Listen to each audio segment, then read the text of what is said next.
Viralnya video yang beredar terkait penolakan Rumah Sakit Umum Daerah Muara II terhadap salah satu pasien kritis. Pihak rumah sakit langsung berikan klarifikasi terkait adanya kejadian pasien yang sempat viral tersebut. Dalam unggahan video yang berdurasi 1 menit 16 detik tersebut, terdengar isak tangis dari salah satu pihak keluarga pasien yang mengatakan adiknya diabaikan tidak mendapatkan penanganan medis di rumah sakit tersebut.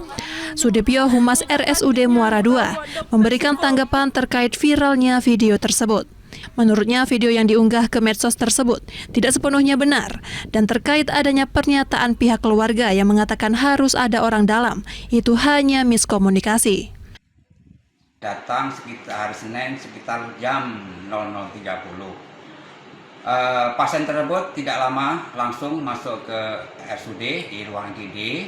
Kemudian ditanggapi oleh petugas dokter dan perawat RSUD, kemudian dilakukan pemeriksaan dan dilakukan pelayanan-pelayanan, diantaranya agak mau dipasang infus dan O2.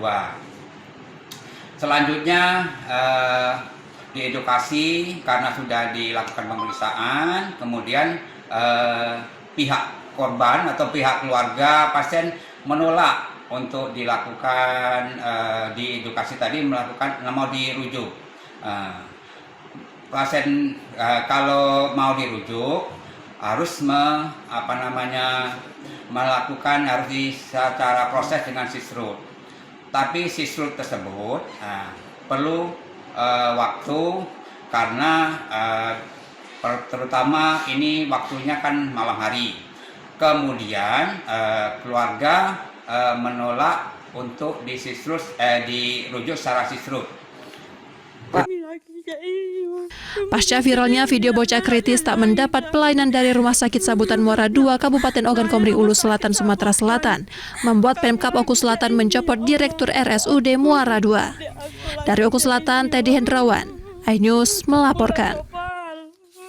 Pokoknya harus sembuh. Kuat.